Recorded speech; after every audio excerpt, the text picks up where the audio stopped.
में एक बार फिर से आप सभी का स्वागत है। आज इस वीडियो में हम एक और इम्पॉर्टेंट टॉपिक को कवर करने वाले हैं और इस इम्पॉर्टेंट टॉपिक का नाम है मंत्री परिषद। यानी इस वीडियो को देखने के बाद मंत्री परिषद क्या है, ये कितने प्रकार की होती है, इनके क्या कार्य होते हैं, इनका चुनाव कैसे होता है, वो सारी जानकारी आपको मिलने वाली है। सो एंड तक जरूर देखिएगा। चैनल पर नए हैं तो चैनल को जरूर सब्सक्राइब कर लीजिएगा, बेल आइकन को प्रेस कर लीजिए। चलो इस वीडियो को शुरू करते हैं। तो दोस्तों, संसदीय शासन प्रणाली में सरकार के कार्यों का संचालन करने के लिए, शासन को सुचारू रूप से चलाने के लिए सरकार द्वारा जो है विभिन्न विभागों का बंटवारा अलग अलग प्रकार से किया जाता है। और ये विभाग किनके द्वारा चलाए जाते हैं, तो इन विभागों का संचालन इन्हीं मंत्री परिषद के माध्यम से किया जाता है ताकि शासन व्यवस्था को सुचारू रूप से चलाया जा सके।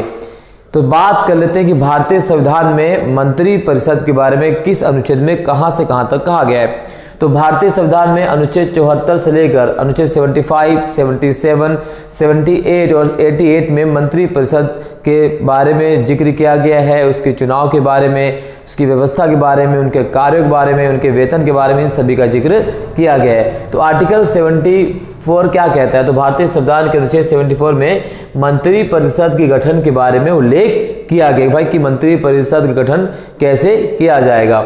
इसी बीच आर्टिकल 75 में क्या कहा गया कि आर्टिकल 75 में कहा कि मंत्रियों की नियुक्ति, उनके कार्यकाल, उनकी जिम्मेदारी, शपथ, योग्यता और वेतन और भत्ते से संबंधित जो भी सूचनाएं, जो भी जानकारी, वो हमें आर्टिकल 75 में दी गई है। और इसी प्रकार से अगर हम बात करें तो आर्टिकल 75 का क्लोज ए, यानी आर्टिकल 75 क्लोज ए कहता है कि भारत के प्रधानमंत्री की नियुक्ति राष्ट्रपति के द्वारा की जाएगी। लेकिन प्रधानमंत्री की नियुक्ति करने में राष्ट्रपति जो है पूरी तरीके से अधिकार पक्ष नहीं, यानी वो अपने विवेक का प्रयोग नहीं करेगा। बट यहाँ पर अगर हम बात करें, मैं यहाँ पर आपको एक बार फिर से बता देना चाहता हूँ कि राष्ट्रपति उसे ही प्रधानमंत्री नियुक्त कर सकता है जो संसद में बहुमत दल का नेता हो।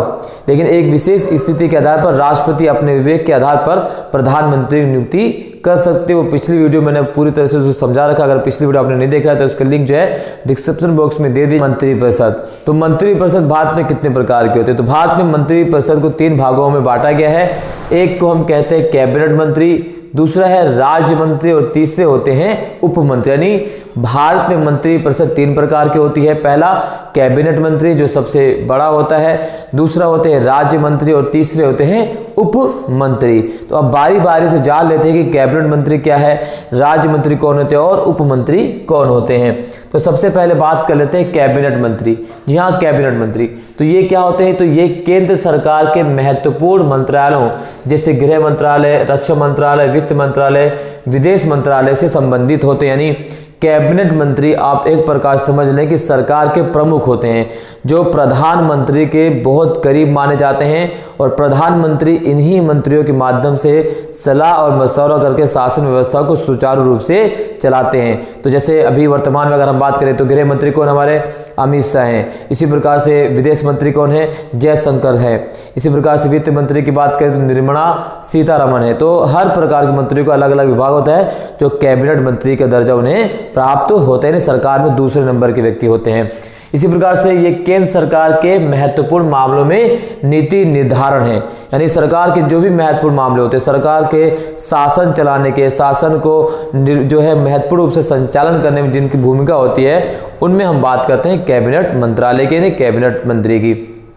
दूसरे मंत्री होते हैं उन्हें राज्य मंत्री कहा जाता है, स्टेट मिनिस्टर कहा जाता है। इन्हें या तो मंत्रालयों विभागों का स्वतंत्र प्रभार दिया जा सकता है या कैबिनेट मंत्री से संबंध किया जाता है। तो राज्य मंत्री को स्वतंत्र प्रभार भी दिया जा सकता है, जैसे राज्य कृषि मंत्री, राज्य वित्त मंत्री, राज्य रेलवे मंत्री। इसी प्रकार से ये, और दूसरा इन्हें कैबिनेट मंत्री के सहायता और उनके कार्यों को संचालन करने में सहायता प्रदान करने के लिए उनके साथ भी नियुक्त किया जा सकता है। यानी इन्हें या तो अलग से विभाग भी दिया जा सकता है या इन्हें कैबिनेट मंत्री के साथ इनको आगे किया जा सकता है ताकि वो कैबिनेट मंत्री के कार्यों में सहायता और सहयोग कर सके। चलिए, तीसरे प्रकार के मंत्री होते हैं उप मंत्री। तो उप मंत्री का कोई स्वतंत्र कार्यालय नहीं होता है। ये क्या होते हैं, इन्हें संसदीय कर्तव्यों में सहायक की भूमिका निभानी होती है। यानी ये कैबिनेट मंत्री और राज्य मंत्री के कार्यों में उनकी सहायता करते हैं। तो भारत में 3 प्रकार के मंत्री परिषद होते हैं। एक को हम कैबिनेट मंत्री के नाम से, जो सबसे ऊपर होते हैं, उससे नीचे राज्य मंत्री और उससे नीचे जो है उप मंत्री होते हैं। आई होप मंत्री परिषद के बारे में आप पूरी तरह से समझ चुके होंगे। चलिए आगे बढ़ते हैं। तो मंत्री परिषद की संख्या कितनी होती है? सवाल ये आता है भाई कितने मंत्री होने चाहिए, मंत्री परिषद की संख्या कितनी होनी चाहिए? तो भारतीय संविधान में अनुच्छेद अगर हम बात करें तो भारतीय संविधान में आर्टिकल कोई भी नहीं दिया गया, लेकिन हाँ यहाँ पर एक बात कही गई है, वो है 91वें संविधान संशोधन में। तो 91 संविधान संशोधन, तो 91 संविधान संशोधन 2003, ध्यान रखिएगा 2003 में 91वें संविधान संशोधन के माध्यम से मंत्री परिषद की संख्या को निश्चित कर दिया गया। क्या कर दिया गया है? 91वें संविधान संशोधन 2003 के द्वारा मंत्री परिषद की संख्या कितनी होगी, इस चीज को पूरी तरीके से निश्चित कर दिया गया है। तो उसके अनुसार अगर हम बात करें तो मंत्री परिषद की जो सदस्य संख्या होती है भारत में, वो होती है 15%। कितनी होती है? 15% से अधिक नहीं होगी। यानी लोकसभा के कुल सदस्य संख्या, यानी लोकसभा की जितने भी सदस्य संख्या है, अगर वर्तमान में सदस्य संख्या की बात करें तो लोकसभा में जो वर्तमान की जो सदस्य संख्या है वो है 543। तो उस 543 का 15% होना चाहिए। यानी लोकसभा के कुल सदस्य संख्या के 15% से अधिक मंत्री परिषद की संख्या नहीं होनी चाहिए। तो वर्तमान में 77, यानी वर्तमान में मंत्री परिषद की संख्या कितनी है? 77। अगर वर्तमान सरकार की बात करें तो वर्तमान सरकार में 77 जो है वो कैबिनेट में जो है मंत्री परिषद हैं, और वो कुल लोकसभा के सदस्य संख्या का 15% से अधिक नहीं है। कम हो सकते हैं लेकिन अधिक नहीं होना चाहिए। तो ये होती है भारतीय संविधान के 91वें संविधान संशोधन 2003 के अनुसार मंत्री परिषद के सदस्यों की संख्या कितनी होनी चाहिए, वो भारतीय संविधान में इसका उल्लेख कर दिया गया है। इसी प्रकार से कुछ और चीजें अगर हम बात करें तो मंत्री बनने के लिए एक चीज बहुत जरूरी है। तो कोई भी मंत्री तभी बन सकता है जब वो संसद का सदस्य होगा। जी हाँ, किसी भी व्यक्ति को मंत्री परिषद का दर्जा या मंत्री तभी बनाया जाएगा जब वो किसी भी सदन का सदस्य होगा। अगर मान लेते हैं, दूसरा एक्सेप्शन ये भी है कि अगर कोई व्यक्ति, कोई नेता बिना संसद का सदस्य बने मंत्री परिषद ग्रहण करता है तो ऐसा कर सकता है, लेकिन उसे 6 महीने के अंदर अंदर मंत्री परिषद का जो है दर्जा, यानी उसे संसद का सदस्य बनना होगा 6 महीने के अंदर। यानी जिस दिन से वो मंत्री परिषद की शपथ लेता है उस दिन से लेकर 6 महीने के अंदर अंदर उसे किसी भी से चुनाव जीतकर संसद का सदस्य बनना होगा, चाहे वो लोकसभा का बने चाहे राज्यसभा का बने। ऐसा ही प्रधानमंत्री के लिए भी है। प्रधानमंत्री के लिए मंत्री होना जरूरी नहीं है, लेकिन अगर उसे प्रधानमंत्री को, माफ कीजिएगा, प्रधानमंत्री बनने के लिए किसी भी सदन का सदस्य होना अनिवार्य है। बट कोई भी व्यक्ति अगर प्रधानमंत्री बनता है, अगर वो किसी भी सदन में ना चुना गया हो तो उसे 6 महीने का वक्त दिया जाता है, और 6 महीने के अंदर अंदर उसे संसद का सदस्य बनना होगा, चाहे वो लोकसभा का हो चाहे राज्यसभा का हो। तो ये बहुत ही इंपॉर्टेंट, ये चीज़ आपको भी ध्यान में रखना है। यानी मंत्री परिषद का सदस्य बनने के लिए या किसी मंत्री का पद ग्रहण करने के लिए उसे चाहिए।